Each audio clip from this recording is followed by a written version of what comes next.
నమస్తే. ఆంధ్రప్రభకి స్వాగతం. మీ సంతోషి. వాకింగ్ చేయడం వల్ల చాలా హెల్త్ బెనిఫిట్స్ ఉన్నాయని చెప్పేసి అందరికీ తెలుసు. కానీ చాలా మందికి డౌట్స్ వస్తూ ఉంటాయి. అసలు పరగడుపున వాకింగ్ చేయాలా? లేదంటే ఏమన్నా తిన్నాక వాకింగ్ చేయాలా? అని చెప్పేసి. సో, మనం పరగడుపుతో వాకింగ్ చేస్తే ఎలాంటి ప్రయోజనం ఉంటుంది? అలాగే ఫుడ్ తిన్నాక వాకింగ్ చేస్తే ఎలాంటి ప్రయోజనం ఉంటదో ఈ వీడియోలో తెలుసుకుందాం. యాక్చువల్‌గా వాకింగ్ అనేది హెల్త్‌కి చాలా మంచిది. సో, వాకింగ్ చేయడం వల్ల బరువు తగ్గుతారు. అలాగే డిప్రెషన్ గానివ్వండి, ఏమైనా హెల్త్ ప్రాబ్లమ్స్ అంటే జీర్ణక్రియకి సంబంధించిన ఏమైనా ప్రాబ్లమ్స్ ఉన్నా కూడా ఈ వాకింగ్ వల్ల తగ్గుతుంది. సో, ఫస్ట్ మనం పరగడుపుతో వాకింగ్ చేస్తే మన శరీరంలో ఎలాంటి మార్పులు రిపీట్. పరగడుపుతో మనం వాకింగ్ చేస్తే మన శరీరంలో ఎలాంటి మార్పులు కలుగుతాయో ఇప్పుడు చూద్దాం. సో, ఎంప్టీ స్టమక్‌తో వాకింగ్ చేయడం వల్ల మన శరీరంలో నిల్వ ఉన్న కొవ్వు పదార్థాలని మన బాడీ రిలీజ్ చేస్తుంది శక్తి కోసం.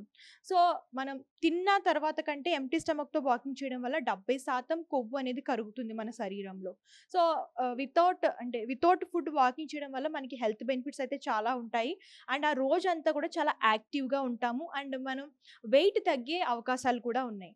అండ్ ఈ పరగడుపుతో వాకింగ్ చేయాలి అని అనుకునే వాళ్ళు ముఖ్యంగా హెల్త్ డిజార్డర్స్ ఎవరైతే అంటే దీర్ఘకాలిక సమస్యలు ఎవరికైతే ఉన్నాయో వాళ్ళైతే చాలా జాగ్రత్తలు తీసుకోవాలి. డయాబెటిస్ పేషెంట్స్ కానివ్వండి, బీపీ పేషెంట్స్ కానివ్వండి, డాక్టర్‌ని సంప్రదించి డాక్టర్స్‌ని సంప్రదించి అప్పుడు వాకింగ్ చేస్తే మంచిది. అంటే పరగడుపున చేయాలా? తిన్నాక చేయాలా? అనేది డాక్టర్స్ సజెస్ట్ చేస్తారు మీ హెల్త్ కండిషన్ బట్టి. సో, అప్పుడు మీరు వాకింగ్ చేస్తే మీకు మంచి ఫలితాలైతే ఉంటాయి. అండ్ సంప్రదించకుండా వాకింగ్ చేస్తే చాలా ప్రాబ్లమ్స్ అయితే వస్తాయి. ఎవరికైతే దీర్ఘకాలిక సమస్యలు ఉంటాయో వాళ్ళు ముఖ్యంగా చాలా ప్రాబ్లమ్స్ ఫేస్ చేయాల్సొస్తుంది. సో, ఎవరైతే యాక్టివ్‌గా ఉంటారో అంటే యంగర్ జనరేషన్స్ కానివ్వండి, వాళ్ళు ఎక్కువ పరగడుపున వాకింగ్ చేస్తే మంచి ఫలితాలైతే వస్తాయి. అండ్ తిన్నాక ఎవరైతే వాకింగ్ చేస్తారో వాళ్ళకి కూడా హెల్త్ బెనిఫిట్స్ ఉంటాయి. అంటే పరగడుపున చేసేదానికంటే దీనికి తక్కువే ఉంటాయి. చాలామంది తిన్న తర్వాత 10-15 మినిట్స్ వరకు వాకింగ్ చేస్తారు.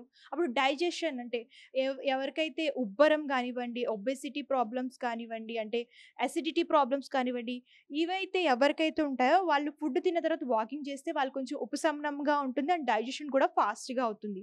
సో, ఎవరైతే అంటే కొంతమంది తిన్నాక అంటే శక్తి అనేది కొంతమందికి తక్కువుంటుంది చాలా మందికి. సో, తిన్నాక వాకింగ్ చేస్తే ఎక్కువ క్యాలరీస్ బర్న్ కావు గానీ మనకి హెల్త్‌కి కూడా చాలా మంచిది. అండ్ అసలు రోజుకి ఎంతసేపు వాకింగ్ చేయాలి ఒక మనిషి అనేది ఇప్పుడు చూద్దాం. సో, రోజుకి అరగంట నుంచి గంట వరకు వాకింగ్ చేస్తే మనకి మంచి ఫలితాలైతే ఉంటాయి. మార్నింగ్ వాక్ కానివ్వండి, ఈవినింగ్ వాక్ కానివ్వండి. ఏ వాకింగ్ అయినా కూడా మనకి హెల్త్‌కి మంచి బెనిఫిట్స్ అయితే ఇస్తుంది. సో, ఎవరికైతే హెల్త్ ప్రాబ్లమ్స్ ఉంటాయో వాళ్ళు మాత్రం డాక్టర్‌ని కన్సల్ట్ చేసి అప్పుడు వాకింగ్ చేస్తే మంచిది. So, heart problems, BP, sugar ఎవరికైతే ఉందో వాళ్ళు మాత్రం డాక్టర్‌ని కన్సల్ట్ చేస్తే వాళ్ళు సజెస్ట్ చేస్తారు. ఎంత టైం నడవాలి? తిన్నాక నడవాలా? తిన్న తర్వాత నడవాలా? ఇవన్నీ కూడా వాళ్ళు సజెషన్స్ ఇస్తారు కాబట్టి, సో, డాక్టర్‌ని సంప్రదించి వాకింగ్ చేస్తే మీకు హెల్త్ బెనిఫిట్స్ అనేవి ఉంటాయి. సో, తెలుసుకున్నారు కదా! పరగడుపున వాకింగ్ చేస్తే ఎంత బెనిఫిట్ ఉంటుందో, అలాగే చేశాక వాకింగ్ చేస్తే ఎంత బెనిఫిట్స్ ఉంటాయో.